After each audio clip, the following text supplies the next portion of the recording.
ซื้อไซนายไซยาซอนเป็นนักศึกษาการแพทย์ปีที่1นี่สิมาสาธิตเกี่ยวกับการแย่ท้องกระเพาะคนเจ็บมันซื้อแม่แก่อายุ50 ปีอยู่บ้านคนค้ามันมาแข่งใส่กองสาเหตุที่เขาบ่มองแม่นกินอาหารเองบ่ได้พอปันเขา57สบายดีแม่มันซื้อแม่แก่บ่ได้อายุ50 ปีอยู่บ้านคนค้ามันมาแข่งใส่กองเนาะตัวเองมีชื่อว่าไซลาเด้อเป็นนักศึกษาการแพทย์ปีที่1นี่สิมาแย่ท้องกระเพาะให้แม่จุดประสงค์ที่แย่แม่นแม่กินอาหารเองบ่ได้เพื่อบ่ให้แม่ขาดสารอาหารเด้อ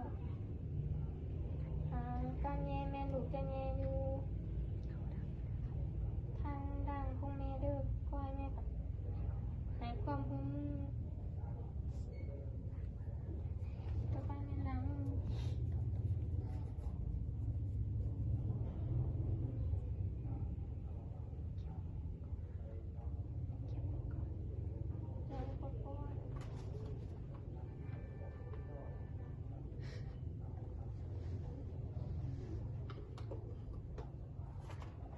ว่าถ้าจะใช้กาแฟไหมคะจะโดนเรื่องที่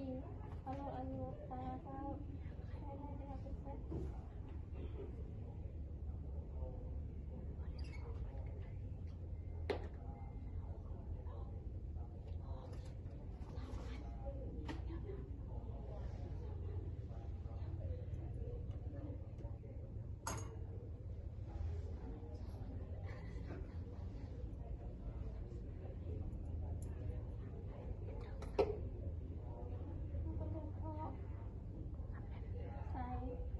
ไม่ทันจะต้องกินเยอะต้องมาเบอร์มันเดือนปีมันถูกตะโกน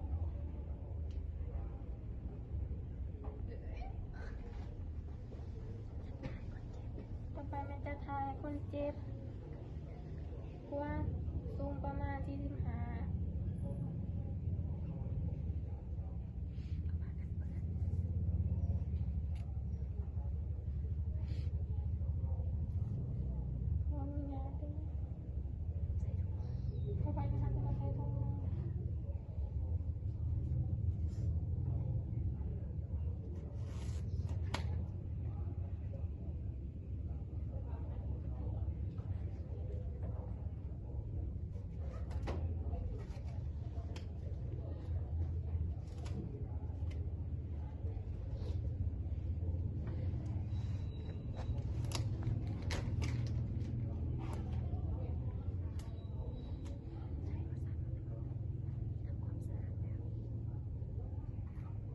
ต่อไปแม่ทำความสะอาด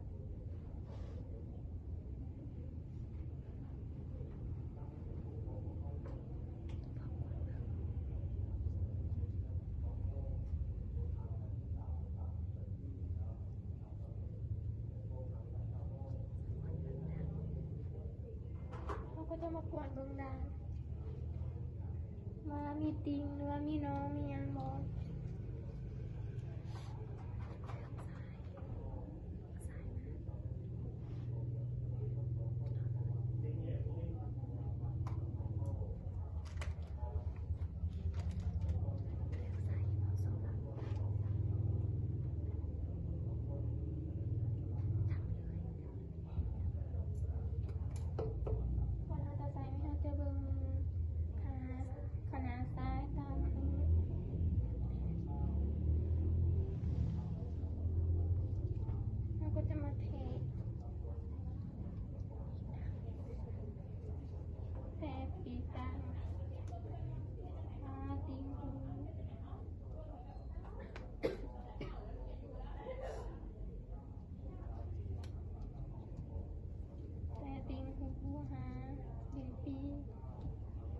ก็จะมา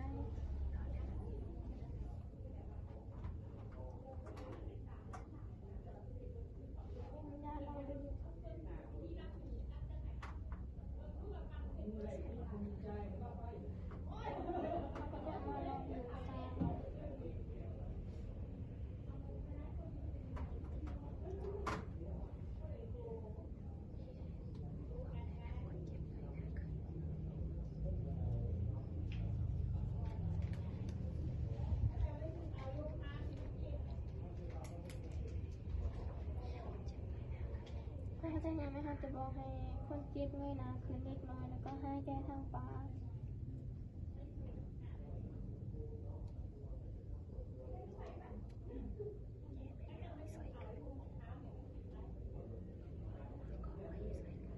ถ้าหากว่าหอบโคแล้วให้แม่ช่วยคืนเด้อผมจะนับ1 2 3ให้แม่คืนเด้อ1 2 3คืน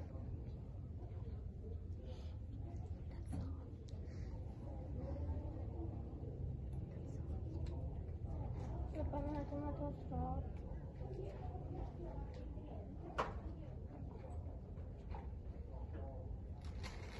ถ้าหากว่าเขาดูดแล้วมีน้ำย่อยแม่น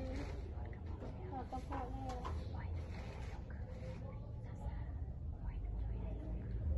เขาก็จะปล่อยน้ำย่อยได้ลงคืนซาๆ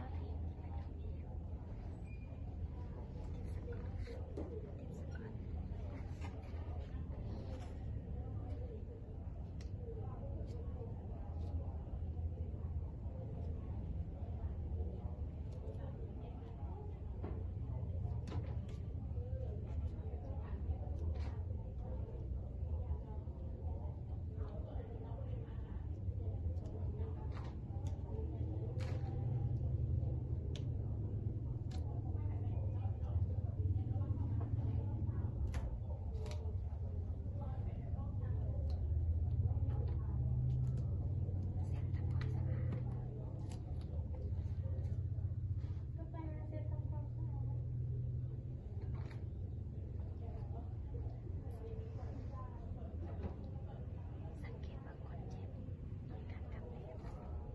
แล้วก็จะสังเกตว่าคนเจ็บ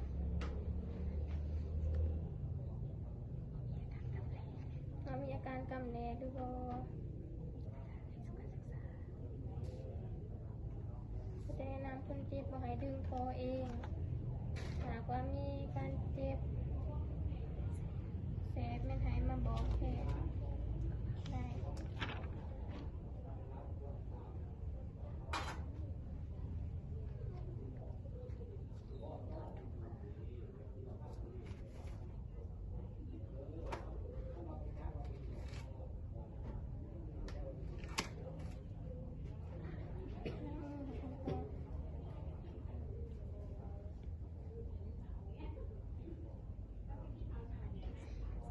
ต่อไปแม่ท่านจะต้องบันทึกเอกสารการสาธิตไม่จบเพียงแค่นี้ก็พอ